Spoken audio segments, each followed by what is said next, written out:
أعوذ بالله من الشيطان الرجيم بسم الله الرحمن الرحيم الحمد لله رب العالمين والصلاة والسلام على أشرف الأنبياء والمرسلين سيدنا محمد وعلى آله الطيبين الطاهرين حق قدره ومقداره العظيم سبحانك لا علم لنا إلا ما علمتنا إنك أنت العليم الحكيم يا همة الشيخ احضر لنا بهذا المحضر والتعطف بنظرة تأتي لنا بزفر maa ngi jéggalu xam naa nag mbokk yi nga xamante ne ñoom ñoo may signaler son chaque samedi ñu signaler ma son war ngeen na góorgóorlu lii nag moom dama leen koy soññee ngeen góorgóorlu utal ma micro yu baax bu ngeen ma utalee micro yu baax rek dootuma amati problème mu son waaye wax dëgg yàlla sonn naa ci jag-jagal bi daal maa ngi def téléphone bi nu nekk fu nekk maa ngi ko fay teg malgré loolu chaque samedi danañ ma signaler son donc essayez faites effort ngeen xool naka ngeen di def bu fekkee am na ay technicien ci yéen wala bu fekkee am na ay ñu ko yàlla may ci yéen ñi am yéene bi ñu ut micro yu baax ut technique bu baax boo xamante ne bu ma ko defee bu may waxati du ngeen amati problème mu dégg parce que wax dëgg yàlla dafa métti lu tax ma yéex a commencé tey sax téléphone bi moo déchargé woon ma branché ko doon ko chargé parce que damaa génnoon et tout donc préparation boobu yëpp nga nar a ñëw toog ba pare itam di am problème mu son dafay xaw a sant si c'est léeg-léeg so aouzu billahi mina shaytaani rajim maa ngi leen di ziar by the way yéen ñëpp ku nekk ci turam ak jëmmam ñi nekk Angola ak ñi nekk Sénégal ak ñi nekk Norvège ak ñi nekk Russie ñi nekk Ukraine moom ziarewu ma leen donc maa ngi leen di nuyu rek ñi nekk Amérique tamit maa ngi leen di nuyu bu baax xam naa sëñ Modou Mbacke maa ngi lay ziar bu baax tey dañoo bëggoon continuer ci sujet bi ñu commencé woon depuis 3 semaines yaakaar naa ñun ñëpp ñu ngi koy topp te comme ni ma ko waxee woon mbir la moo xamante ne dafa nar a soppi doxalinu àdduna bi parce que àdduna bi ni mu mel avant guerre bi di am ak jamono bi guerre bi di am ak bu guerre bi amee ba pare dootul nekkati benn mutlaqan dafay bouleverser wu complètement alors il faut kon ñu suivre ko pas à pas xam naa tey nag incha allah mën naa am na suñu mbokk économiste bu ñu waxtaanal muy Abdoulaye Seck docteur Abdoulaye Seck nga xam ne économiste bu mag la nekk ca Canada nekk gëstukat wax dëgg yàlla ku yàlla may xam-xam bu sell te leer te mu mën koo joxe ci anam boo xamante ne ñëpp dinañ koo dégg danañ ko jéem a dugal incha allah mu expliquer ñu yenn points yi ci aspect économique yi nga xamante ne moom moo am ci guerre bi ak naka lay mën a impacter suñu dund ak naka lañ mën a fegoo wala fagaroo ba nga xamante ne duñu sonal sëñ Modou Mbacke wax na dëgg nee na ñoom ñoo waroon a xool téléphone yi wax na dëgg ñoom ñoo waroon a xool téléphone yi sax ut ci iPhone 13 Pro Max yeeg yu mel noonu waaye toog fii di seetaan rek te saa yi bu ñu joxee produit yi nga ne son bi image bi nangam bi dafay sant siise waaye xam nga généralement ala kulli xaal léegi xam naa ne semaine bii ñu génn guerre bi dugg na ci 3e semaine am mu ngi jëm ci 4e semaine am bon wala sax dugg na ci 4e semaine jeexal na 3e semaine bi parce que ñu ngi ci 24e 25e jour comme ni ñu ko waxee woon évolution bu bëree bëri am na contrairement ak ñi nga xamante ne dañuy seetaan média comme ni ñu li benn borom xam-xam di tuddee les médias de grand chemin muy mainstream média yi nga xamante ne daanaka dafa am benn ligne éditoriale bu leen di ay politiciens di bindal ligne éditoriale boobu la ñuy suivre moom la ñuy ñëw di bombarder nit ñi toujours pour ñu gëm ko man nag comme ni ma ko waxee woon auzu billahi min kalimati ana ci yenn ci live yi passé guerre bii dafa maa jàngal lu baree bari xeema ci lu baree bari parce que dafa tax ma gën a tiit ci ni ma jàngee woon histoire ak histoire yi ñu doon jàngal ndax ku gis ni médias yi di traité guerre bi ak ni ñuy présenter Russie ak Poutine ba nga xamante ne dafa mel ni Poutine mooy l'incarnation du diable ci kaw suuf jamono jii moom moo pire Hitler daanaka Poutine léegi hitlérisé nañ ko dafay def benn question mark ci sama xel mi est-ce que kon Hitler mi ñuy wan ne dafa bon ci histoire est-ce que nit ñu koy wanee noonu la mel kon parce que l'histoire est toujours écrite par les vainqueurs ñi nga xamante ne ñoom ñoo gagné ñoom ñoo am doole ñoom ñooy bind histoire léegi bu fekkee ne américains yi ak occidentaux yi seen chaîne yu média mensonge yi nga xam ne mooy ay France 24 RFI TV5 BFM TV ay CNN ak BBC li ñuy joxe ci mensonge ci guerre bi te ñun ñu xam ko parce que nekk nañ ci jamono joo xam ne am nañu chance su mën a am beneen source d'information bu bokkut ak ñoom donc da ngay gis ki nga xamante ne moo scotché wu ci ñoom kese façon vision bi muy am sur les choses est-ce que kon nit ñu bindalee histoire première ak deuxième guerre mondiale ne ñu Hitler noonu la bonee woon moo yàq àdduna bi moo fi indiwoon fitna est-ce que loolu dëgg la kon parce que jamono jii fexe nañ ba ñi ngi jéem a wan nit ñi que ne Poutine moom moo yeewu benn fajar rek borosu watu mu neex ko rek mu jël ay bomb dem di ko dóor Ukraine ay nit ñu baax lañ amuñ benn problème dañoo toogoon jàpp seen jàmbur xëy na sax dañ leen a fekk ñuy nelaw ñu bett leen ak ay bomb noonu la ñuy misaalalee affaire bi fi mu toll nii ba nga xamante ne boo sukkee ci ñoom kese dafay mel ni Hitler moo dellu siwaat tuddee boppam Poutine alors que boo amee d'autres sources d'information da ngay xam ne Poutine dañu koo tooñ dañu koo agressé depuis plus de 30 ans depuis 91 ba léegi waa Russie ñi ngi artu bu fekkee 91 gudd na nga ne depuis les années 2000 ba léegi Poutine mu ngi artu 22 ans dafa dem nag ba ndabal mu ñu kaayam dafa fees mu daal di fipp donc est-ce que kon Hitler mi ñuy wax ne moom moo jékki-jékki rek amoon ak mbon bëgg a tasaare mbon ci àdduna bi bëgg a yàq àdduna bi les alliés ñoom ñoo nekkoon ñu baax ñii ñooy américains yi ak occidentaux yi ñoom ñoo sauvé àdduna est-ce que noonu la demee je n'essaie pas de défendre Hitler défendruma benn nit défendruma benn belliqueur wala belliciste waaye damay essayer rek pour interroger waat sama bopp interroger waat liñ ma jàngal man liñ ñu bindal ci livre histoire yi c'est à revoir parce que ce qui est sûr et certain mooy d'ici 50 ans d'ici 100 ans bu ñuy bindaat histoire ba ñëw toll ci 2022 les années 2000 danañ décrire Poutine noo xamante ne moo yées Hitler ci biir livre histoire yi et loolu ñun am nañ ci grande responsabilité ci jéem a joxe version bu alternative buy wane ne ñii waxuñu dëgg alors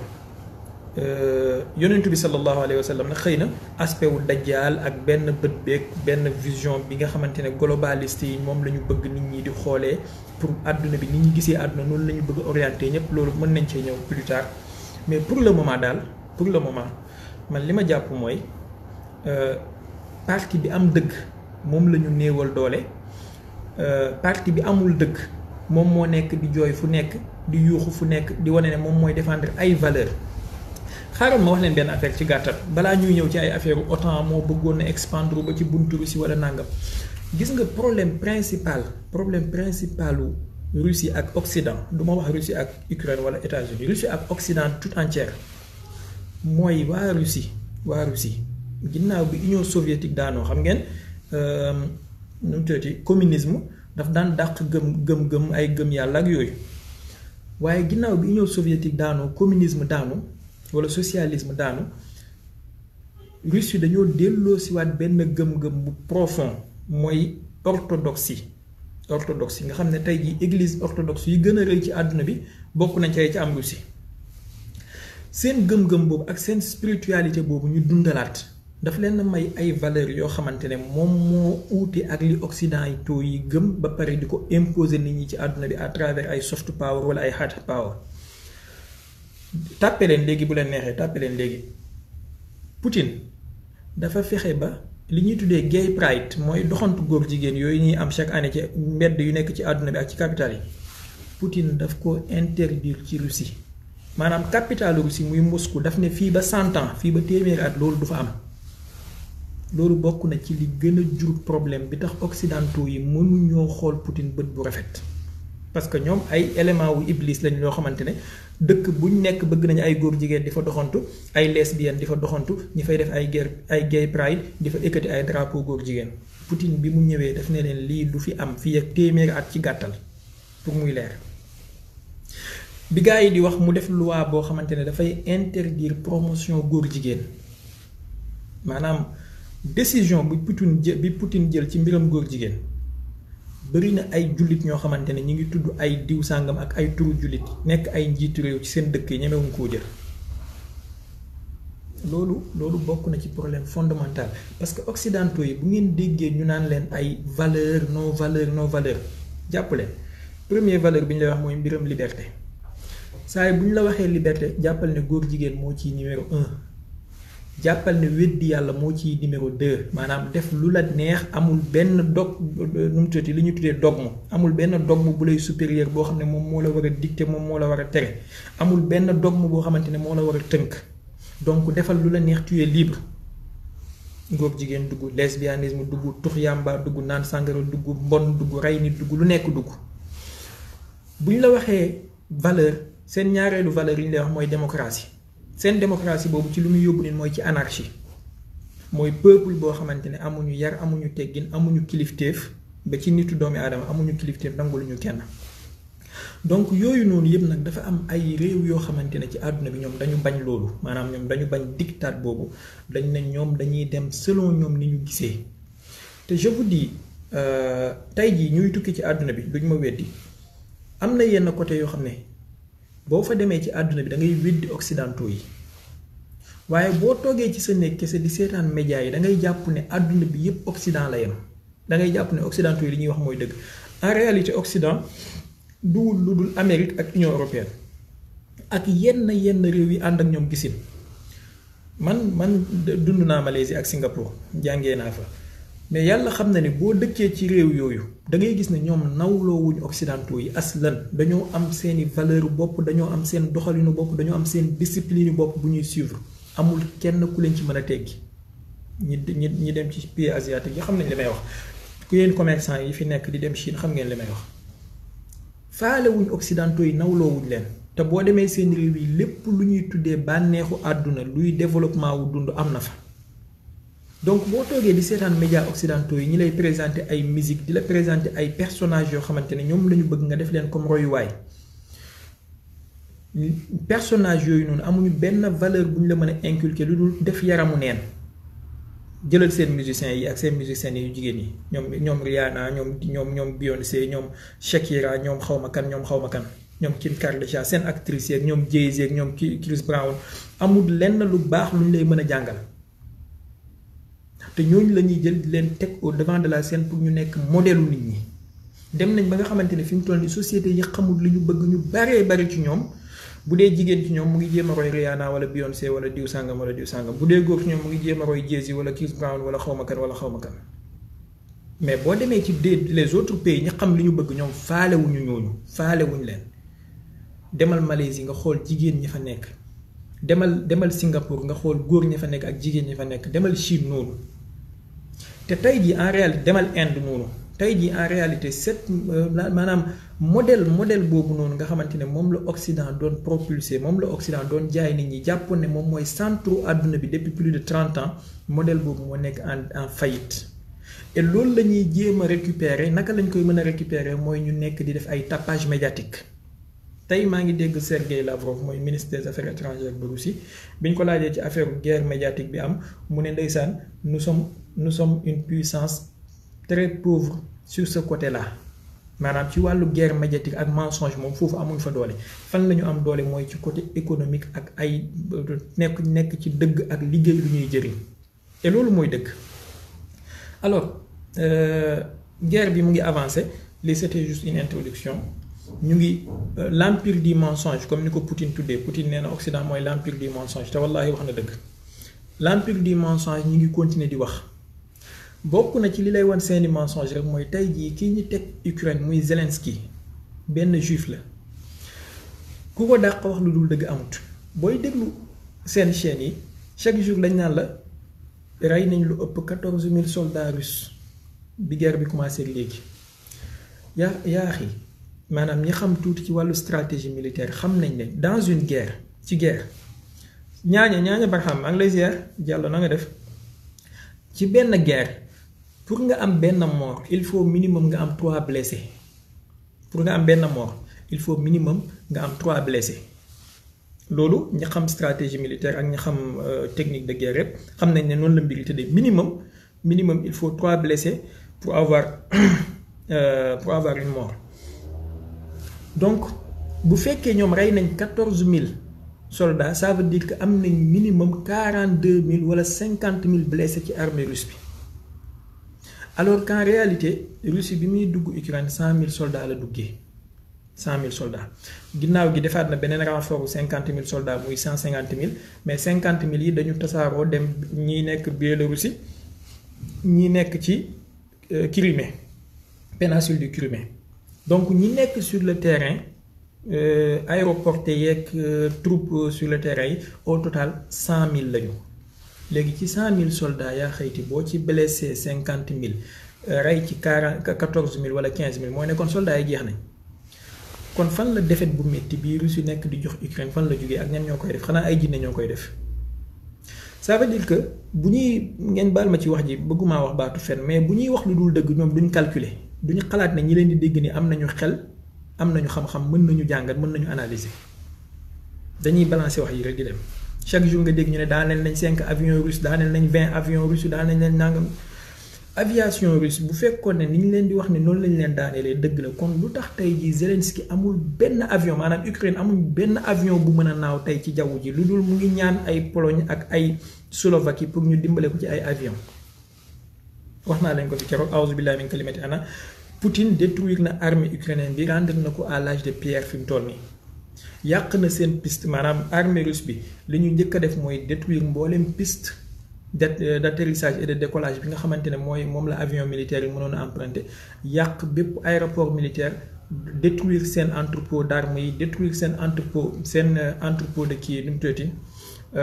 carburant yi pour buñ mën a am fu ñuy kiyee carburant détruire seen atelier de réparation yi ba nga xamante ne bépp char bu yàqu wala avion bu yàqu duñ ko mën a réparer détruire itam seen cargaison yi détruire seen entrepôt de munitions yi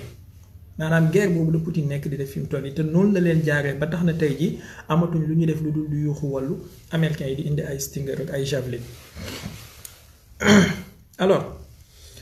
ma ne problème mu Russie ak Occident problème de valeur le problème de civilisation la donc guerre bi en dehors d'être une guerre contre l'OTAN avancée de l'OTAN c'est une guerre civilisationnelle civilisation Europe wala euro-asiatique bi nga xamante ne dafa jaxasoo diggante orthodoxie catholique ak islam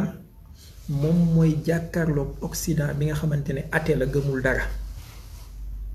parce que xam ngeen ne ci armée russe bi fi mu toll nii am na benn bataillon bu ci nekk bu ñuy tuddee les Tchétchènes armée tchétchène nga xam ne waa Tchétchène yi lañ ay jullit lañ seen dirigeant bi mooy Ramzan Kadyrov xam naa histoire Tchétchène yi ak Russie mën nañ cee ñëw beneen jour mais benn république la bu bokk ci biir Russie ci biir fédération de Russie mais ay jullit lañu xam ngeen Russie ay république ñoo ko composé papaam moo fa nekkoon tuddoon Ahmad Kadyrov bi mu deeyee ñu teg fa doom ji muy Ramadan Kadyrov mais waa ju am gëm-gëm la am pas-pas maa ngi gis benn vidéo récemment bi ñu ko laajee ci mbiram homosexuel yi kii yi daf ne leen kiil ay au diable ñoom duñu ay nit mérité wu ñuy kii ci ñoom xawma la nag wax yu teng ci ñoom donc armée tchétchène bi ay jullit lañ ñoom ñëpp lu tax Russie utiliser leen mooy dafa bëgg a wan jullit ñi que ne guerre bi mu nekk di def nii nekkul guerre boo xamante ne c'est une guerre contre l'islam te c'est pas la première fois mu def loolu ndax bi muy dem Syrie armée tchétchène bi dem nañ fa bi muy dem Afghanistan tamit armée tchétchène bi dem nañ fa di lekk foofu ça a été beaucoup plus compliqué mais en Syrie ak actuellement en Ukraine armée tchétchène yi ñi ngi ànd ak Russie pour montrer que c'est pas une guerre contre l'islam c'est pas une guerre de religion orthodoxe contre l'islam donc armée tchétchène bi tey jii daanaka boo xoolee ñoom ñoo encercler Mariupol ba léegi tey rek maa ngi gis information bi mujj Ukraine ñoom ci seen bopp d'accord nañ ne amatuñu accès ci mer d'Azov te mer d'Azov moo nekkoon seen source économique principale xam nga keroog auzu billahi min kalimati ana waxoon naa leen fi ne bokk na ci stratégie Poutine yi mooy étrangler seen source économique yi balaa muy dal ci seen kaw moo tax ñi nekkoon di analyser naan ay Kiev daanoogul nangam la résistance elle est forte ils n'ont rien compris Poutine su bëggoon na daane Kiev matu ko diggante 14h ak 16h te dinaa leen wax lu tax ay avion am lay ñëw jël tiimale ko Kiev bombardé li muy bombardé bu bëggut a indi ay avion am sax bu ko neexee ay missile balistique wala missile de croisière hypersonique lay dóor comme ni mu ko defee tey alors léegi fi mu toll ni Ukraine perte na commencé naa perte lu bari ci ay territoire am waa Tchétchène yi dinañ ñëw ci ñoom beneen jour xëy na peut-être live bi di ñëw ay musulman lañ ay sufiyanke lañ tariqa naqshbandiya ak qadiriya moo fa ëpp am na histoire bu bari itam ci diggante les Tatars de Crimée ak waa Tchétchénie yi te loolu laa junjoon keroog ci première fois bi que ne mën nañ cee dugg ci aspect l'islam parce que xam ngeen Tatars de Crimée yi li ñuy wax jaysh tatar mooy armée tatar bokk nañ ci ñi daaneel empire musulman bi nga xamante ne moom moo nekkoon Bagdad ginnaaw gi mu tax mu nekk Cham bokk nañ ci ñu ko daaneel balaa dawla Ousmaniya bi kii empire ottoman bi di taxaw c'est une longue histoire ala yeti xaal Poutine problème am mooy bañ góor jigéen ak bañ lépp lu bon occidentaux yi ñoom noonu lañ ko bañee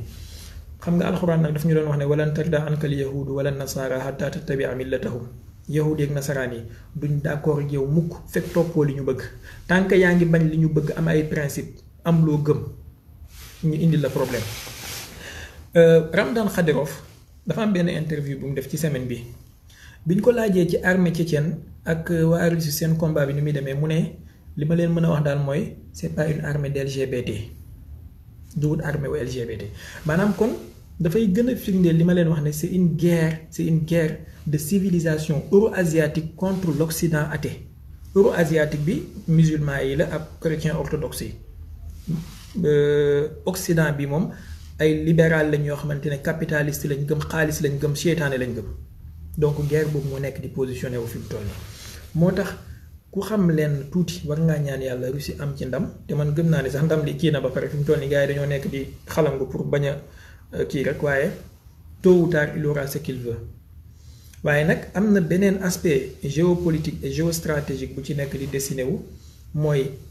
les grandes puissances montantes yi nga xamante ne ñoo nekk ci àdduna bi te ñoom ñooy représenter daanaka 40 à 50% de l'économie mondiale muy Chine Brésil Turquie Afrique du Sud Inde ñoom ñëpp dañoo am position boo waxee bu neutre juumoo boo waxee position pro Poutine juumoo lu tax parce que ñoom ñëpp bu gaa yi di voter Chine dafa abstenir Inde dafa abstenir Afrique du Sud dafa abstenir sanction yi gaa yi jël ñoom ñëpp kenn d'accord ci kenn sanctionné wul Russie ni Turquie malgré que Turquie mu ngi ci OTAN nanguta sanctionné Russie Inde sanctionné wul Russie mu ngi continuer ay commerce am ak moom ba ñu ngi wax ne sax fi mu toll ni seen commerce yi dañ koy def ci diggante seen monnaie locale yi wala ñu def ko ci monnaie chinoise bi nga xamante ne moom mooy nekk comme monnaie d'équilibre seen diggante au lieu de dollar. Pays arabes yi ñoom ñëpp kenn sanctionné wul Russie comme ni ma ko waxee live bi passé nii Arabie Saoudite nii Imarat ñoom ñëpp pays pétrodollar yi kenn sanctionné wul ci Russie. Brésil sanctionné wul Russie ak la majeure partie des pays d'Amérique du Sud ay Mexique ak ñoom ñëpp dañoo bañ. léegi nag bokk na ci développement yi ci am mooy jokkoo am na benn appel téléphonique am na démb diggante président Amérique bi ak président chinois bi américains yi dañu am benn stratégie boo xamante ne dafa archaïque dafa obsolète mënatula dox fi mu toll nii parce que nit ñi dépassé nañ jamono jooju mooy stratégie de menace taxaw naan bu Chine jàppalee Russie dañ koy sanctionné dañuy nàngam bi ñu dajee semaine passée ci Genève diggante Jake Sullivan muy conseil en sécurité nationale bu Amérique ak kenn ci dirigeant affaires étrangères chinois yi li mu ko wax mooy l'Amérique n'a pas le droit de parler à la Chine comme en position de force maanaam Amérique amul benn droit bu muy waxee ak Chine comme si moom moo nekk en position de force parce que amul leen lu ngeen ñu mën a jaay ñaareel bi mooy démb ci seen appel téléphonique bi Chine président bi dafa wax Joe Biden carrément ne ko moom il refuse de qualifier lii xew Ukraine en tant que guerre maanaam moowu guerre di ko tuddee guerre moom ni mu koy tuddee mooy comme ni ko Poutine tuddee mooy une opération militaire spéciale te loolu mooy butti seen xol yi ñoom ñaareel bi mooy mu ne ko OTAN ak États-Unis yéen ay source principalu problème bi parce que bu ngeen amutoon velléité d'expansion konoon du ngeen am problème ak Russie kon yéen a créé problème bi yéen a ko mën a lijjanti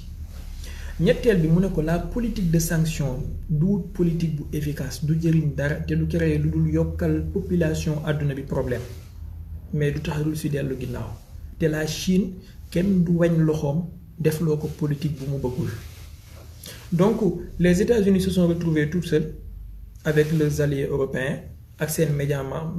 mensonge yi ñu nekk di ratatati di wax rek mais les puissances yi nga xamante ne ñooy pragmatique puissance yi nga xamante ne ñooy vraie puissance yi ñoom ñëpp dañ koo wan ginnaaw kenn faalewu ko ci ñoom parce que du ñu nangu ay dictat am du ñu nangu mu leen di wax jaar leen fi wala jaar leen fële. Bi ci topp mooy tey dafa am benn affaire bu am ci guerre bi bu mësta am c'était la première fois mooy Russie dañoo utiliser benn ci seen missile stratégique yi muy Kinjal nga xam ne missile hypersonique la ci mer d'Azov wala mer Noire lañ ko dóor benn cible bu nekk ci ouest bu Ukraine détruire fa benn aéroport militaire ak benn entrepôt d'armes boo xamante ne souterrain la woon loolu tiital na occidentaux yi parce que xam ngeen Russie rek ñoom ñoo am missile hypersonique actuellement ci àdduna bi missile Russie rek ñoo ko am même États-Unis amaguñu missile hypersonique yaakaar naa il leur faudra des années pour ñu am ko fi mu toll nii minimum 2 à 3 ans bu fekkee ëppul loolu sax parce que jamono bi Poutine di wax loolu ay 2017 il leur fallait yaakaar naa 5 à 10 ans peut-être avec l'avancée de la technologie mën naa am ñu raccourcir délai bi donc Russie rek moo am façon missile bu mel noonu nga xam ne mën naa toll fu ko neex dóor fu ko neex te kenn du ko mën a intercepter moo tax ñi nekk di xalaat naan ay Russie mu ngi waaj a jeexal dooleem ay Ukraine dafa mën a tenir tête Russie waxuma la Ukraine waaye amul benn réew ci Europe benn réew bu mën a tenir tête Russie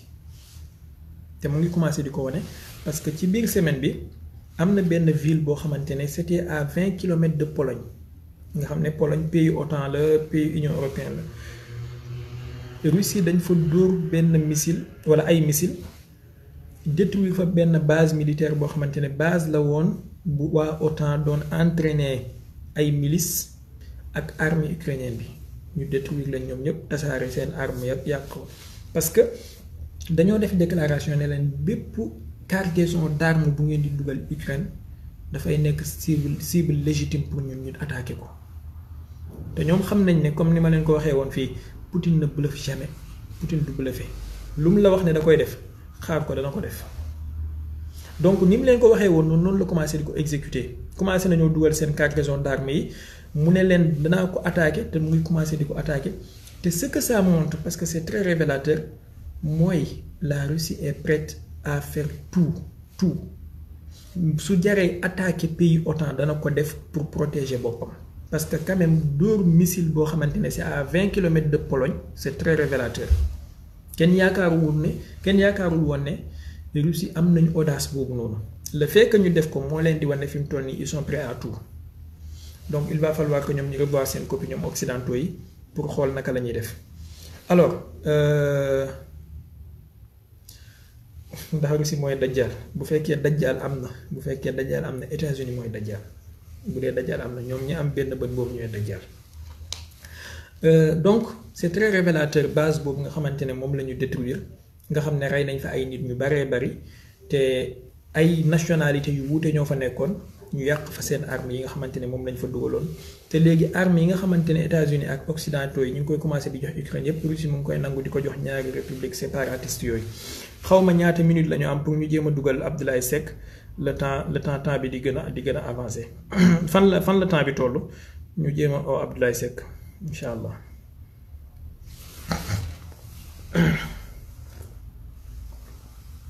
Trente-cinq minutes xaaral ñu oo Abdoulaye incha allah maa ngi leen di jéggalu xam naa am na yu bare bari yu ñu waroon a développer mais dañu bëgg may Abdoulaye assez de temps moom tamit pour ñu mën a jëriñu ci moom bu baax.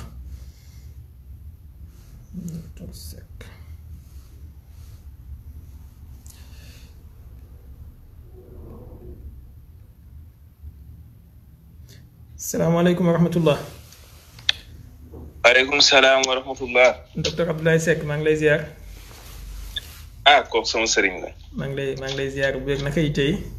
ñun ñooy delloo ziar bu baax a baax maa ngi woon si live bi di suivre yaa ngi woon ci biir mbokk yi bàyyi na nga koy dégg bu baax.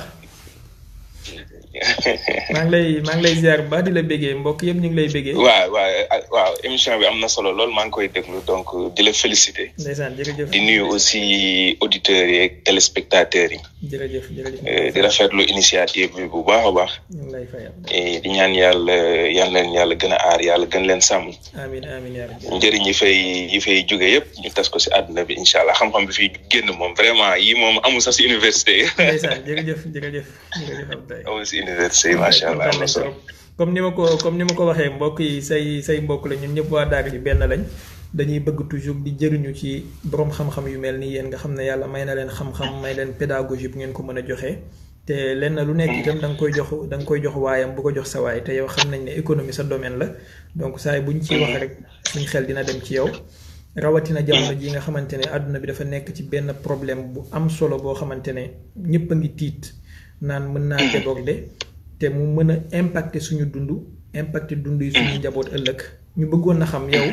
guerre bi di am nii impact économique yi ci mën a am waaye tamit sanction yi ñu teg ci kaw Russie loolu mën nga koo jël comme deuxième point sanction yi ñu teg ci kaw Russie ndax yaakaar ni dina ko impacter comme ni ko occidentaux yi yaakaaree wala Russie dina mën a am résistance bu mu mën a kiyaatee bismillah docteur. waaw ñoo ngi lay ziaraat bu baax a baax ñu moom ay taalibe lañ rek ñu moom ay taalibe lañ ñu ngi lay ziaraat bu baax a baax di nuyuwaat waa panel bi di rafetlu waxtaan bi di rafetlu sujet bi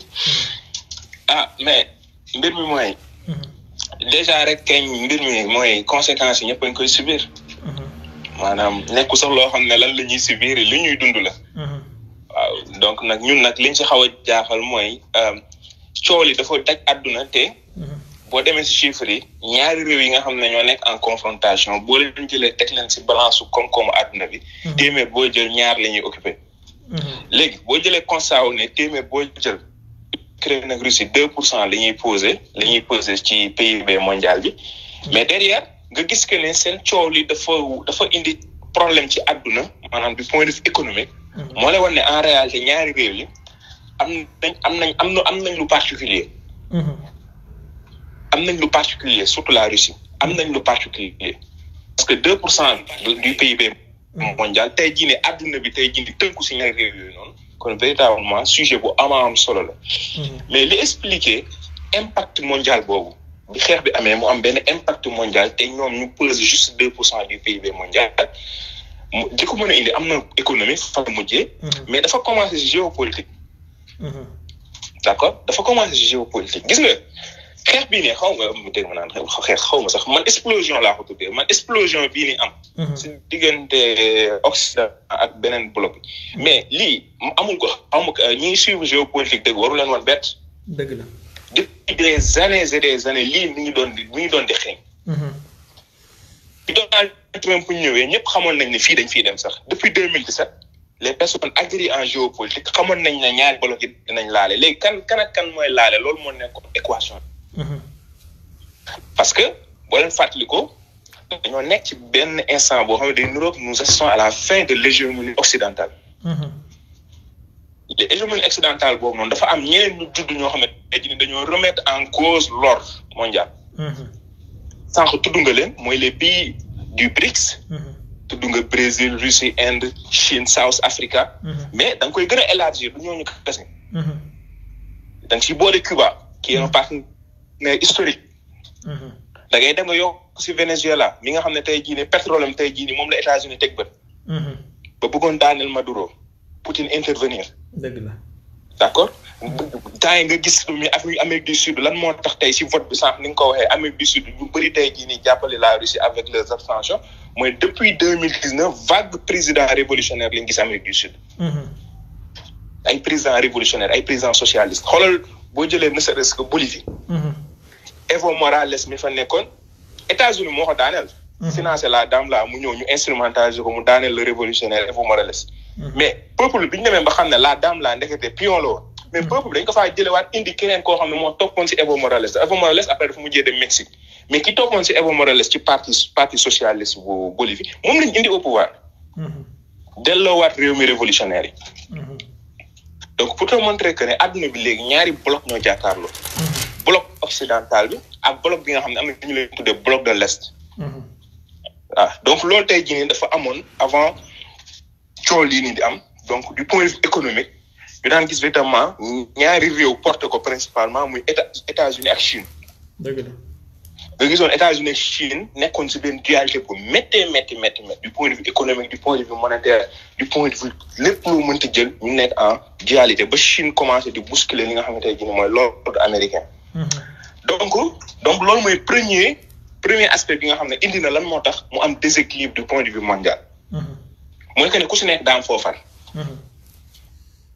keroog dama ko bëgg keroog à université dama ko doon fii sama benn professeur canadien maa ngi ko naan en réalité tax moom dafa confirmer maa ngi ko naan en réalité avec cette crise adduna bi nañ xam ne que ne l'après crise mooy que ne dañuy quitter la mondialisation actuellement la mondialisation a signé son arrêt de mort. On quitte la mondialisation pour la régionalisation. léegi mondialisation dee na. dëgg la. léegi ku nekk léegi da ngay far wala faroo. da ngay far wala faroo. da ngay am foo far wala faroo fee.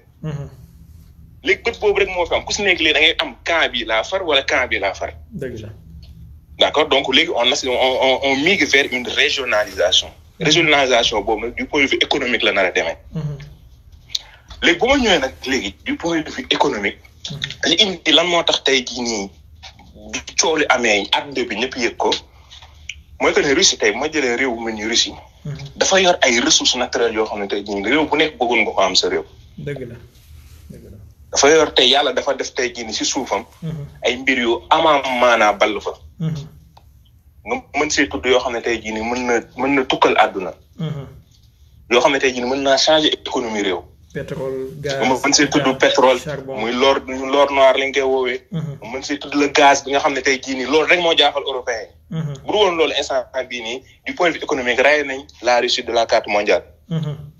mais gaz bi moo leen jaaxal te sax Swift bi yaa ngi gis que ne bi ñuy débranché. débranché nañ cette banque russe wante ñaari banque russe yi ëpp maanaa gérer les hydrocarbures. débranché uñ leen. parce que Allemagne ak Italie dañ leen ne ñaar ñee xel xalaatul ngeen débranché leen. dëgg la. d'accord donc pour te montrer que ne dinañ si ñëwaat après politique monétaire dafa am solo ci réew. politique monétaire nga fexeel tey ba say banque ay banques yoo xam ne tey yoo am doole dafa am solo ci réew. te guerre bi waneeti na que ne réew bu nekk tey jii da ngaa war a am une souveraineté monétaire bu ñu siy ñëw si kaw Sénégal Afrique dinañ mën a def les conclusions ak leçons yi ñu si mën a jaar. mais déjà mu ñëwaat ci que ne kon Russie dafa am ay mbir yoo xam ne tey jii ne adduna bi dañ koo soxla muy pétrole muy gaz mais yemul ci loolu muy fer muy aluminium. ak titane yooyu tey jii nii Russie yooyu Russie da koo am en abondance. tey pour nga def métallurgie industrie métallurgie wala industrie sidérurgie foog nga am partenariat avec la Russie. La preuve Espagne dañoo gis vague entreprise yoo xam ne dañu doon liggéey si sidérurgie si bi guerre bi commencé dañoo tëj. dëgg la. ils ne pouvaient plus payer leurs factures. ndax inflation bi mu àndal. donc pour te montrer que ne ay secteurs yu am solo tey jii nii Russie moo leen di pourvoir matière première. mais du point de vue agricole. mais seen suuf c'est extraordinaire léegi nag foofu lay rejoindre Ukraine. Ukraine foofu la amee doole moom tamit. muy tey par exemple ñu jël lu ñu woowee le blé. tey le blé tey jii ñoom ci àdduna bi ils font partie du top 5 ñoom ñaar. ci ñi nga xam ne àdduna bi ñuy produire di jaay blé si àdduna bi. réew bu mel ni Sénégal keroog bi may def samay estimation dem xool les comptes officiels du Sénégal. ñaari réew yi nii muy Ukraine ak Russie. Sénégal téeméer bu ñu importé ci blé te nag xam nga ne Sénégal ñu ngi importé ci blé dafa bëri. dëgg la. le Sénégal importe plus de 105 milliards en blé. parce que xam nga ñu moom mburu moom. ma sànni xel ñu sant Guèye Diaw ñoom mënuñoo xëy te lekkuñu mburu. si mais waaw mënuñoo xëy te lekkuñu mburu. mais tey Sénégal moo xoolee compte yi. téeméer boo jël suñu ay importation blé. Russie ak Ukraine ñooy peser 56%. te si 56% yi Russie mooy 50,6. Allah akbar. Ukraine nekk 5%. muy 55,6% yoo xam ne ñun actuellement saa yu ñu yeewoo di lekk mburu nañ xam ne suñu mburu dépense yi guerre bi. loolu nit ki na koy doxee noonu mburu bi ngay lekk actuellement ci fluctuation affaire bi la dépendre. donc loolu di wane beneen débat leçon boo xam ne après dinañ ko si tirer muy moom sa bopp. waaw ñun suñu réew yi tey c'est dramatique tey li ñuy lekk toujours ñu koy jëlee di ko jéggaane tey Sénégal suñu structure importation boo ko jëlee. téeméer boo jël global maanaam importation li ñu importé lépp boo ko jëlee téeméer boo jël juróom fukki yeeg benn lekk la lekk. 51% de la structure des importations du Sénégal sont relatifs aux produits alimentaires. ci dëkku dugub dëkku mil dëkku maïs ak yooyu noonu yëpp yéen a ma ko gën a xam man lébu laa xam nga xaw ma tool mais loolu yéen a ko gën a xam. donc loolu tey jii nii day wane que ne kon ñaari réew yi nga xam ne ñoo jàkkaarloo surtout la dafa am ay armes yoo xam ne tey jii nii moo déséquilibrer l'ordre mondial nan la déséquilibrer l'ordre mondial. adduna bi ñëpp ngi dund. képp ku nekk ci adduna bi ñu ngi nekk à l'extérieur da ngay génn boo war a jënd gaz mais pour sa oto mais inflation bi dafa toll noo xam ne doo comprendre léegi da ngay dem sa supermarché mais yow sa reçu sa doo ko bëgg a xool.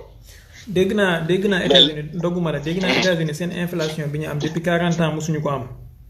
non mais adduna bi mosul ñoom 40 ans mosuñu ko am te inflation bi réew bi mu gën a sonal mooy Amérique. parce que lan moo tax mu sonal Amérique mooy Amérique ñoom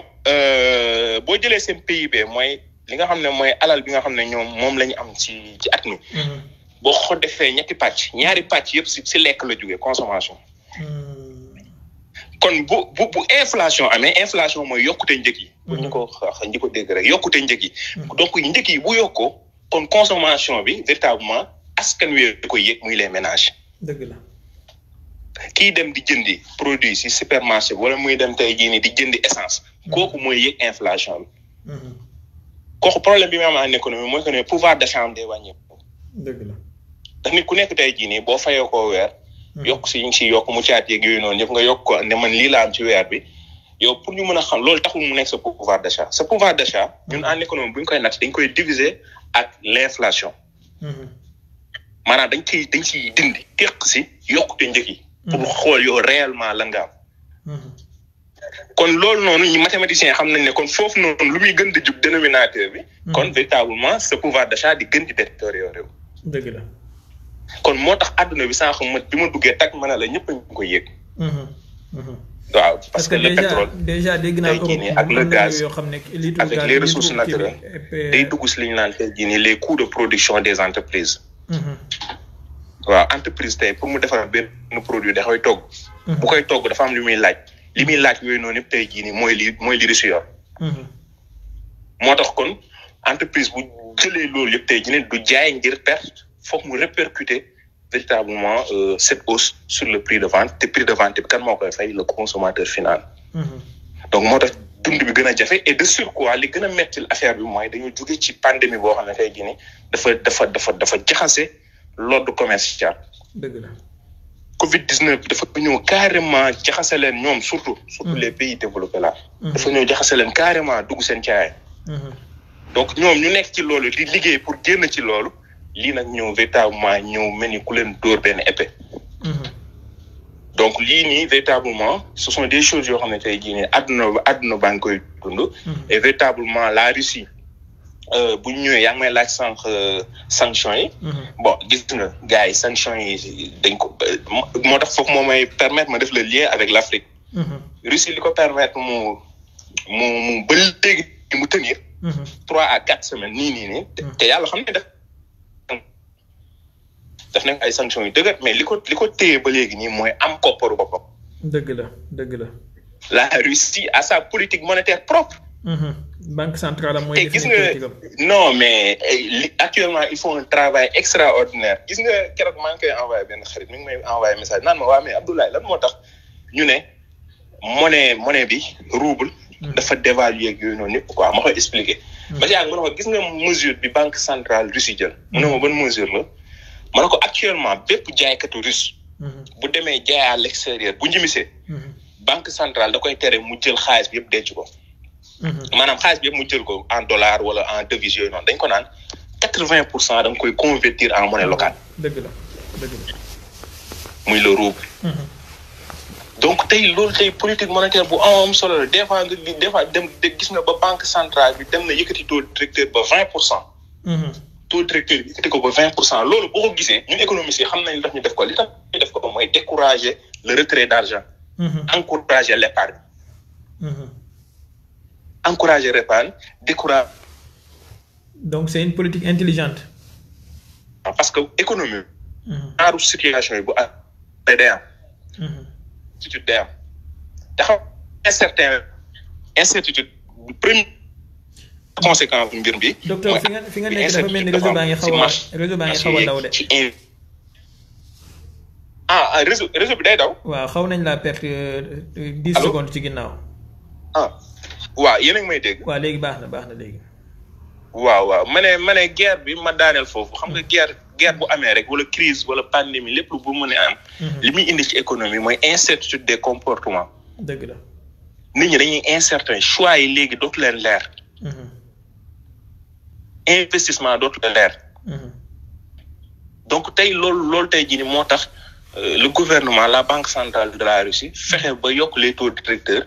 mën a encourager nit ñi ñu bàyyi seen xaalis ci banques yi bañ a rey le système financier local loolu nag ñun par exemple boo defee parallèle bi parce que ñun bu ñuy jàngalee dañuy bëgg di ko wane ak suñu réew yi nit ñi comprendre. Sénégal nii bu ñu guerre bettoon nii comme nii ñun loolu mënuñu ko. tey jii nii gis nga Russie. bu nekkoon ci union monétaire.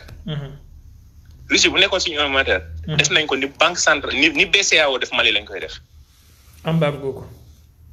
non dañ koy débrancher carrément circuit bi. gelé ay comptes. dañ koy débrancher carrément. dootul mënti fay ces dettes ak yooyu noonu à l'extérieur yooyu. gis nga keroog ñu ngi naan Russie dafa am défaut de paiement pourtant c'est faux Russie fay na intérêt mi. dëgg la te loolu si xaalis boppam la ko defee intérêt bi si xaalis boppam la ko defee. donc tey pour te montrer politique monétaire bu autonome dafa am solo. réew monnaie. gis nga ñun suñu réew yi dañoo fexe ba gëmloo ñu ko ne seen monnaie bu leen ko laal parce que dofuñu xam nañ ne monnaie mooy tukkal àdduna mooy changer situation réew ñun nag suñu réew yi amuñu possibilité boobu mais genre situation boo amee lecture froide di nga xam ne à chaque fois fi muy mujjee mooy ci économie. fi muy mujjee mooy ci économie foog nga am borom xam-xam yoo xam ne tey dinañ mën a jàppale réew mi mën a teg ay stratégies yoo xam ne dinañ mën a contrôler tey SWIFT bi. mais la Russie tey bu ñu génnee ci guerre bi ñëpp dinañ ci jàng ay leçons muy bloc occidental muy bloc de l'Est. gis nga bloc occidental moom ñoom li ñuy njëkk jàng commencé nañ ko see jàng gis nga France nee na armée bi foog mu jug si Allemagne nee na armée bi foog mu jug si parce que xam nañ que ne ñii ñu gis caaxaan. Russie actuellement mooy force numéro 1 ci àdduna ci wàllu militaire. dëgg la. donc ñoom ñëpp instant bii ni xam nañ ne ñii kii ñu jàkkaarloo nii kii caaxaanul woon ndekete. am na sax ñoo xam ne xam nañ que ne du point de vue économique looloo tere sax Russie am yenn envol économique yi. parce que ba léegi nii nekkagul yenn grande puissance économique yi. parce que part bi ñu jël jox ko armée tey ci pays bi am bëri na. d'accord mais ñoom bu ñu génnee ci guerre bi nañ xam ne waa ji caaxaanul mais tamit du point de vue de la Russie ñoom aussi bu ñu génnee ci guerre bi. seen système bi ñu defoon parce que ils étaient intelligents dañ doon waajal guerre bi moo tax ñu doon développer benn système boo xam ne c'est parallèle au SWIFT. dëgg la. SWIFT nag bu ñu koy yombal nit ñi comprendre ko mooy maanaam benn plateforme buy permettre foo mu nekk ci àdduna bi boo jëndee fenn wala ñu jaay la fenn nga mën a fay. man tey Cheikh Baye tey jaay na ma tey piis mi ngi Sénégal maa ngi Canada mu jox ma numéro compte bancaire ma envoyé ko sama jeex. loolu mooy SWIFT dafa nekk ci 200 pays ci àdduna bi am 11000 banques yu si affilié wu. léegi Russie moom depuis quelque temps commencé woon na détaché wu ci SWIFT bi. c'est développer benn système boppam. SPFA. d'accord voilà commencé développer système boppam boo xam ne tey jii nii am na yenn partenaires yu ko commencé defal ci àdduna bi mais bu ñu jógee ci lii. dina accélérer le maillage de son système monétaire. dina ko accélérer ci yeneen partenaires yi nga xam ne tey jii ñoom na liggéey et gëm naa ne Chine la si nar a gën a jokkool pour ñu mën a gën a lawal li nga xam ne tey jii nii mooy système donc tey. saa yu guerre amee bu jeexee ku si nekk tamit di nga natt sa morom di nga mën a defaraat sa taxawaay mais pour répondre à ta question ma daaneel foofu àdduna bi yéeg nañ li nga xam ne tey jii nii mooy répercussion bi te ñi ko gën a yéeg nag mooy suñu réewu Afrique yi nga xam ne tey jii nii ñun suñu àdduna yëpp dañoo ne nous avons des économies extraverties économie extravertie mooy koo xam ne dafa ne man mënuluma sama bopp dara lépp lu mooy jël dama koy jéegaane képp kuy jéegaane nag fluctuation externe bu am muy Covid-19 muy tremblement de terre muy érosion côtière muy changement climatique muy guerre muy lépp lu mu mënti doon lépp luy fluctuation externe lépp luy agression externe muy hausse baril pétrole lépp lu mu mënti doon. yow da nga koy subir et malheureusement c'est le cas des pays comme le Sénégal bi nga xam ne avant 2022 bi ñuy def loi des finances en décembre suñu projection yëpp si wàllum pétrole li ñu war a jënd si pétrole ñu ngi ko basé woon ci brent pétrole bi maanaam dollar pétrole bi ñuy jënd brent bi nekk à $60 ba décembre brent baa ngi woon $60 loolu lañ calculer woon suñu ay estimation économique mais gis na tey baril bi dem na ba plus de $100 donc tey loolu day wane ni que ne le Sénégal dinañ def ay loi de finances rectificative yoo xam ne tey ñu ne on va payer les pots cassés donc daal peut-être daal amuñu xam-xam wante daal yii daal lañ si mënoon partager ndax xam nañ ne ñu nekk ci panel bi ñooñu ko gën a xam mais liñ si mën a wax bëri na surtout Afrique man loolu ma gën a ñor man ci affaire bi lu ma si gën a ñor mooy ñun lan mooy suñu taxawaay docteur lan mooy si suñu taxawaay fan lañ war a mën a jëm docteur waaw bismillah docteur baal ma du ma la bàyyi dama lay xaw a relancer waat parce que gars yaa ngi kontaan loolu nee nañ c'est clair et précis ñi ngi am mbégte xam naa pour relancer la pour dëggal li nga wax noonu ci wàllu système SWIFT bi occidentaux yi dañ doon yàgg di wax naan système SWIFT bi mooy comme arme nucléaire économique boo xamante ne moom lañ mën a def Russie mais il s'est trouvé que bi ñu ko defee itam amul effet bi parce que déjà comme ni nga ko souligné ci commencement bi les deux grandes banques russes yi nga xamante ne ñoom la foofu la transaction jënd pétrole bi ak gaz bi di jaar muy Sberbank ak Gazprom Bank bokkuñu ci ñi ñi retiré ci SWIFT bi donc ba léegi Russie moo xaalisam ñaareel bi itam mooy spéculation boursière yi am tax na jour bi Russie reconnaître les deux républiques yooyu rek Bloomberg bind na ne Russie ci même jour boobu gagné na $700 millions de plus donc Russie moom mu ngi gis boppam ci mbir mi bu baax a baax rawatina léegi barilu pétrole bi yokk moo xam muy Brent bi wala. waaw da ciy gis boppam képp kuy produire kay bu affaire bi yokkoo da nga ciy gis sa bopp moo tax Sénégal am naa sama benn borom xam-xam bu ma ne Macky Sall bu toogee wét dina am lu ko métti ndax daa d'ici quelques années Sénégal war a exploiter pétrole am te fekkewul lii. foofu laa bëggoon a ñëw parce que léegi système yi nga xamante ne ñoo am ci àdduna bi déjà Russie ñoom développé nañ SPFA comme alternative au SWIFT. chinois yi ñoom tamit développé nañ CIPS comme alternative au SWIFT. gis nañ ne Sénégal docteur dafa am lu ñuy tuddee gaz ak pétrole. ñi ci ay gisement yoo xamante ne dinañ commencé di ko jëriñoo d'ici quelques années lan nga yaakaar ne moo waroon a nekk stratégie bu ñu mën a teg ci réew mi pour que tey parce que gis nañ ne européens yi ak occidentaux yi ñu ngi ut ay voies et moyens yu ñu mën a wàññee seen dépendance ci gaz russe bi nan la Sénégal mën a jëriñoo moom gazam boobu ba mu nekk arme stratégique am moom itamit waaw man nag foofu dinaa fa bett ñu bëri te man loolu nag am na ñu bëri ñoo xam ne comprendre ñu ma ci te heureusement am na lu xew temps yële ne bi mu amee ñu bëri revenir nañ vers moi comprendre lu ma leen waxoon il y a 2 ans man tey par exemple bu ma nekkoon président de la République du Sénégal pétrole gaz Sénégal à part satisfaire la demande interne surtout satisfaire la demande de la Sénélec parce que Sénélec nii may wax ak yow nii téeméer boo jël juróom-ñaar fukki yi muy 70% yëpp ci pétrole lay toggee courant te loolu alal bu bëri la boo xamante ne Sénégal day dem ci jëli pétrole. dëgg la donc tey man. bu pétrole beeg gaz bi tey bu ma nekkoon président Sénégal. je vais juste satisfaire la demande intérieure du Sénégal. mais maa ngi jéggalu duñ exploiter pétrole beeg gaz bi. je m'explique. loolu bëri duñ ko comprendre am na benn waaye bu mos a béy am fu ma ko mos a wax mu ubbi mu ne ma mais yow soxor nga. yow dañ ñoo soxoree ñun Sénégal jëm si kanam naataange beeg yooyu mais xam nga rek des fois gars yi gaaw a taag man nee naa leen. da ngay xool contexte bi ñu nekkee. Sénégal dafa nekk ci contexte boo xam ne tey jii nii ñaar laa koy expliquer lan moo tax ma ne bu ñu exploiter suñu pétrole ak suñu gaz. gis nga Sénégal dafa nekk ci benn union monétaire bu ñuy wax. UEMOA. maanaam ñu yaa may dégg. waaw dañoo am union monétaire bu ñu nekk bu tudd UEMOA. UEMOA 8 pays yoo xam ne tey ñoo ko bokk xaalis bi ñoo franc CFA. loolu moom jarul ñu si yàgg sax ñëpp xam nañ ne franc CFA xaalis bu bon la ci suñu économie. dëgg la léegi constat boobu bu amee. depuis 1983. ñu ñuy dikk ne dafa am xaalis bu ñuy dem si CEDEAO muy 15 pays. mais depuis 1983 nga xam ne nga gis que ne saa yu projet bi waree antu ñu saboté ko. d'accord saa yu waree dem vers la monnaie unique ñu saboté ko bu mujj bii ni France ko saboté ak li mu def ak Ouattara. ne ñoom dañoo def seen éco France bu bokkul ak éco CEDEAO léegi bañ nañ ko ba léegi kuy wax éco dañ na naan bu France ngay wax wala bu CEDEAO. loolu France moo ko tay l'ont fait sciemment léegi ma ne. kon ñun dafa am benn constat bu pragmatique bu fi am mooy kon ñun mënatuñoo xaar la monnaie unique de la CEDEAO mënatuñ koo xaar ndax réew yi pareeguñ. mais tamit mënuñoo des ci système franc CFA bi. dëgg la.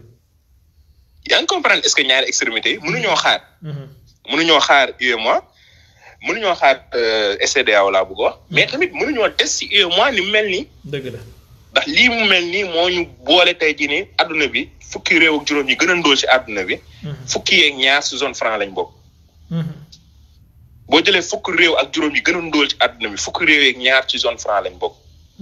kon ñun mënuñoo continuer ak monnaie bii nii. kon ce qui veut dire que ne un pays pour le Sénégal.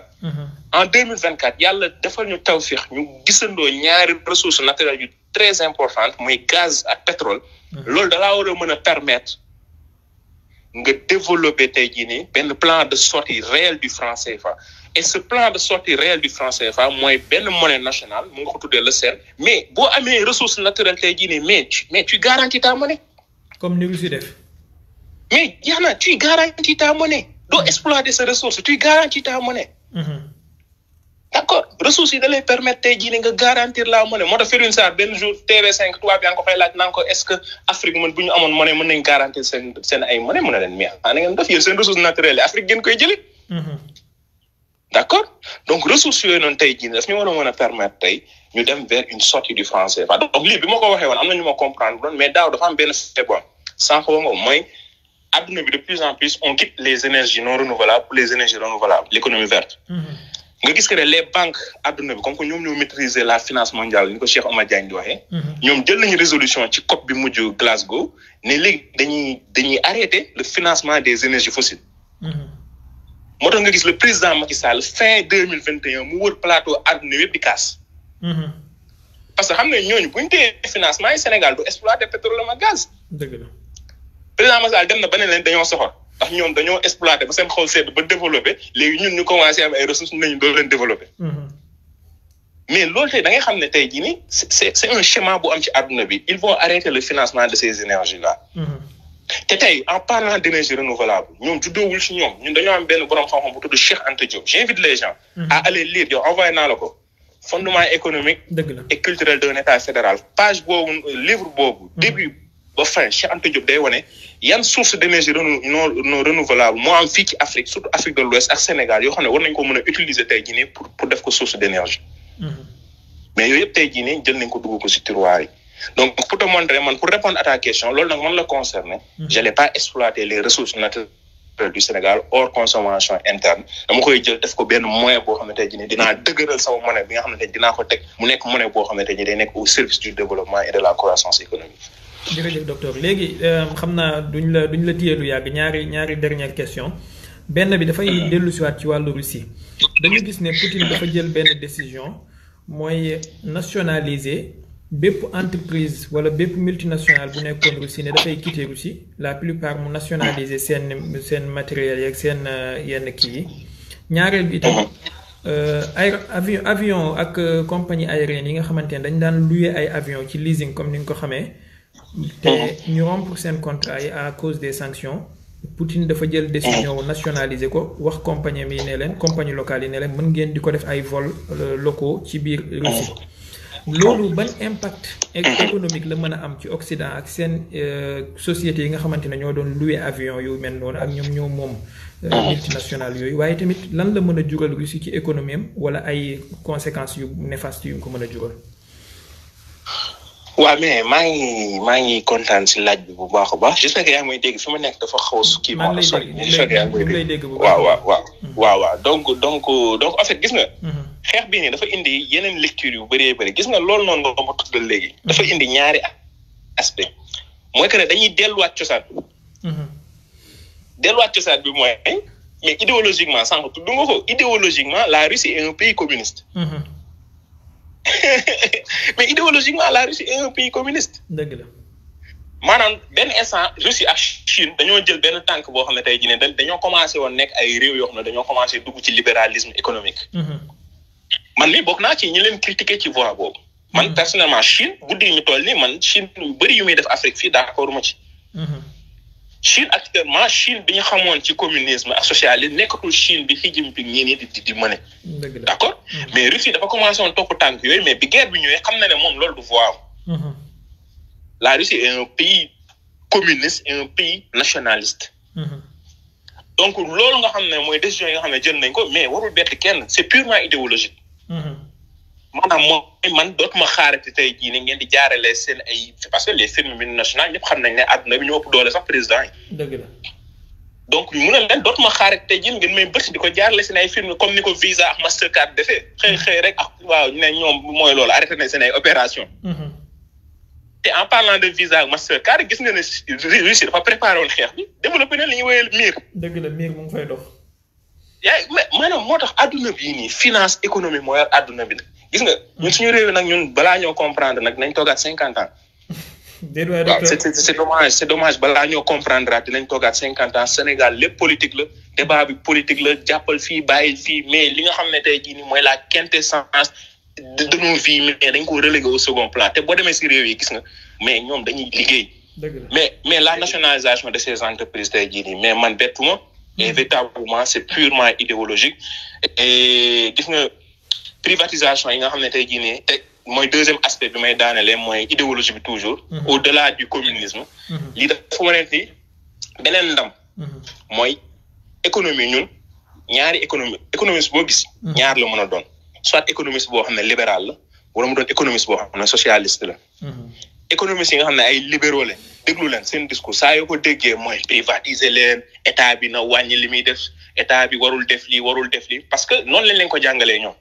économistes yooyu ñoom ay disciples Smith lañ ay disciples David Ricardo lañ ay disciples Milton Friedman lañ comme BCEAO ay disciples Milton Friedman lañ ñooñu li ñu gëm mooy état warul yenn yi di ko def ci économie. mais par la suite di nga gis yeneen économistes yoo xam ne ñun ñu bokk si. mooy économiste yi nga xam ne ay John Maynard Keynes ay Samir Amin ay borom xam-xam yu bëri yoo xam ne tey jii nii ñoom li ñu gëm mooy mais l'état providence. mais état tey jii nii ñun dañoo jël suñu souveraineté yëpp jox ko léegi kooku moom bu buñ nee man yéen def leen lu leen neex mais fu ñuy jëm. mais loolu mooy capitalisme. mooy capitalisme bi yóbbu àdduna bi fi mu yegg. dëgg la donc tey l'état providence tey jii nii moom nga gis Russie assumé ko carrément. mooy tey un retour de l'état fort. dans la sphère économique te loolu mooy lii dëgg man loolu laa mës a prôné il faut un état fort dans le domaine économique qui régule l'activité économique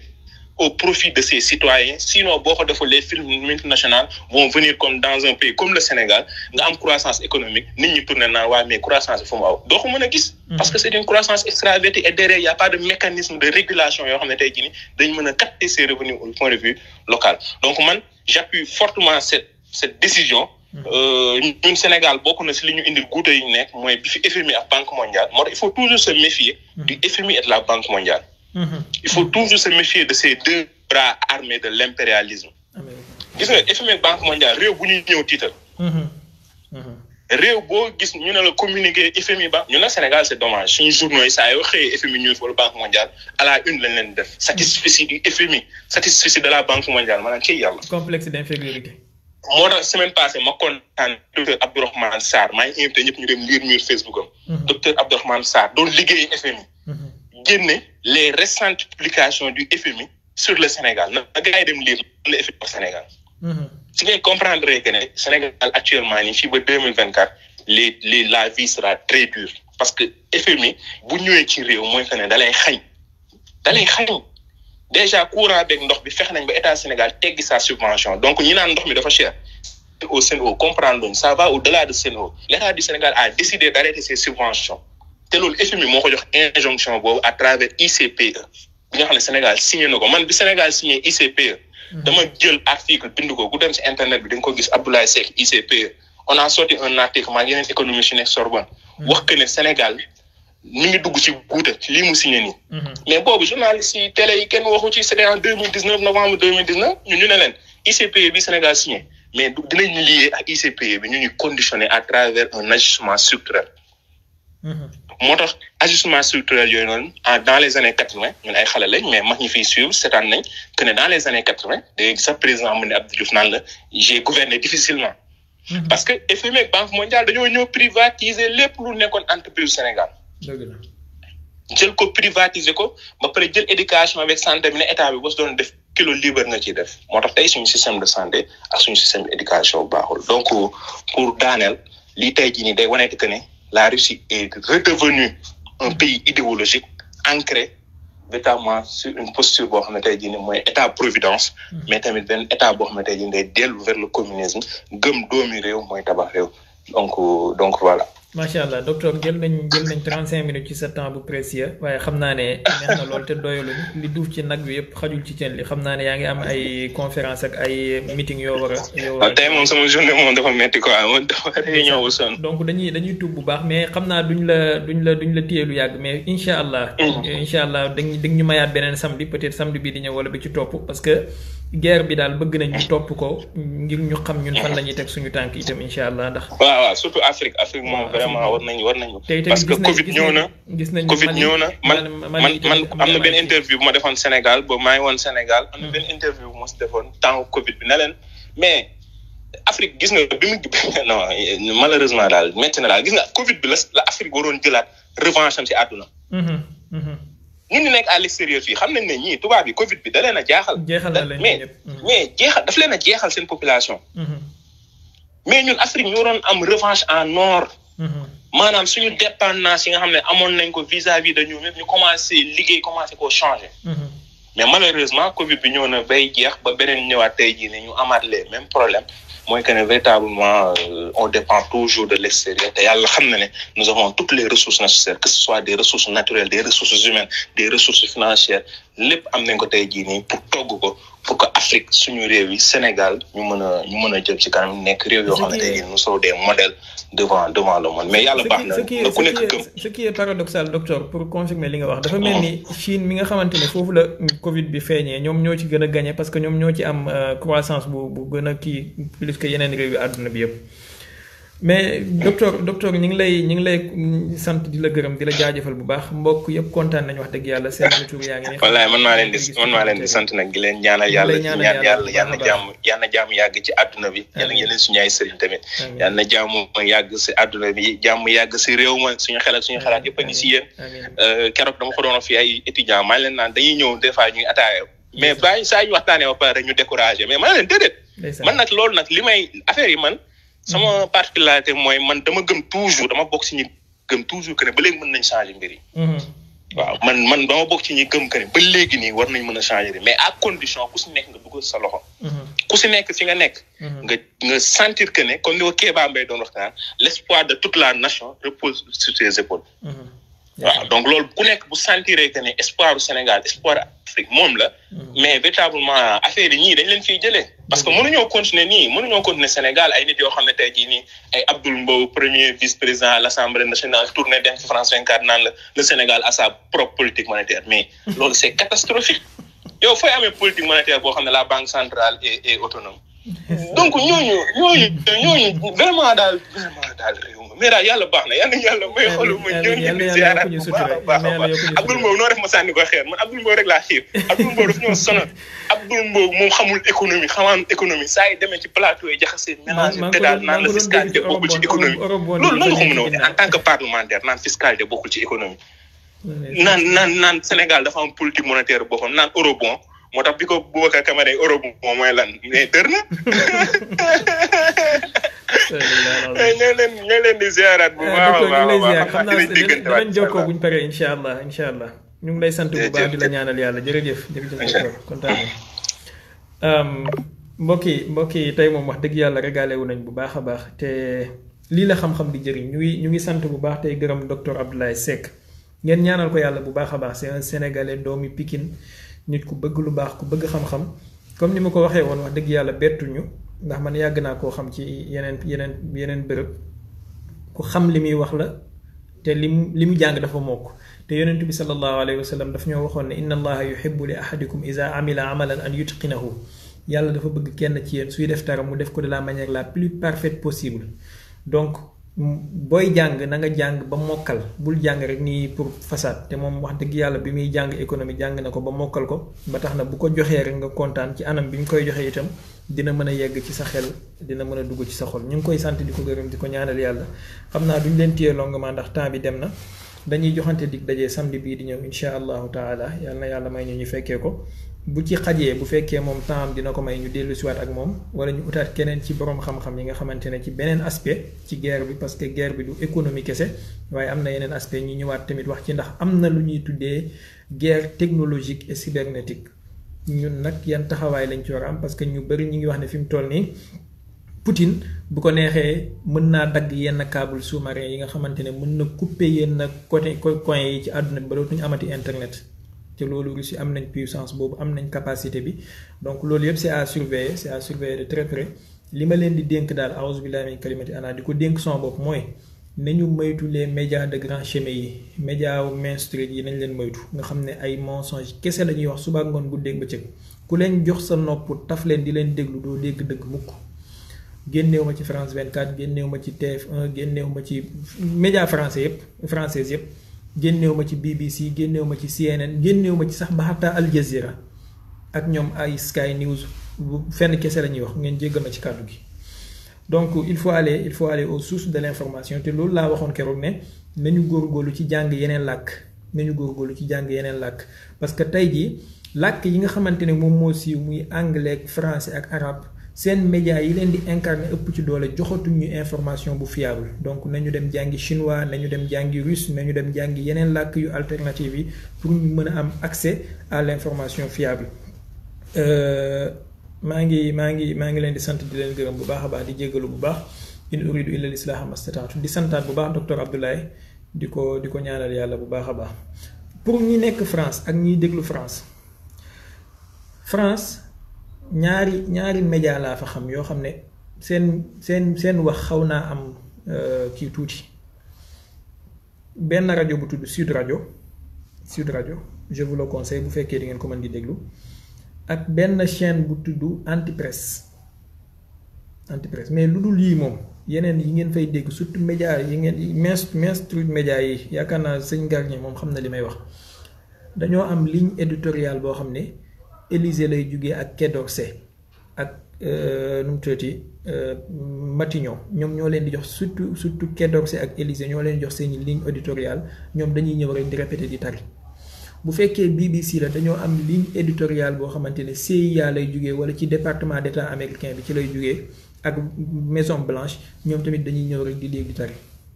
duñ leen wax dëgg mukk. BBC ak Al Jazeera ak Sky News ak Al Arabiya dañoo am ligne éditoriale boo xamante ne MI6 lay jugee ak 10 Downing Street donc ku leen di déglu doo mës a dégg dëgg doo mës a xam dëgg ci li xew dëgg-dëgg. te loolu laa commencé woon ci wax ji mooy nit ñi waxee lu dul dëgg tey jii ba wan ñu ne Poutine mooy rakki Iblis wala mooy jëmmi Iblis noonu lañ est-ce que du noonu lañ ñu naxee woon ba wan ñu ne Hitler moo gën a bon ci kaw suuf. yàlla na yàlla yokku ñu sutura nañu gëstu nañu jàng nañu xam fi jamono ju toll ngir ñu mën a dox ak suñu jamono buñ nekk rek ay nit ñu lompoñ wala nit ñoo xamante ne dañuy takkal suñu bopp ay œillères di xool benn place. in uridu illa lislaaha mastata'tu wa ma tawfiqi illa billah béggee naa leen yéen ñëpp sant naa leen gërëm naa leen yàlla def ñu nekk ay ndimbal ñeel lislaam def lislaam mu nekk ndimbal ñeel ñu salaamaaleykum wa rahmatullahi wa barakatuh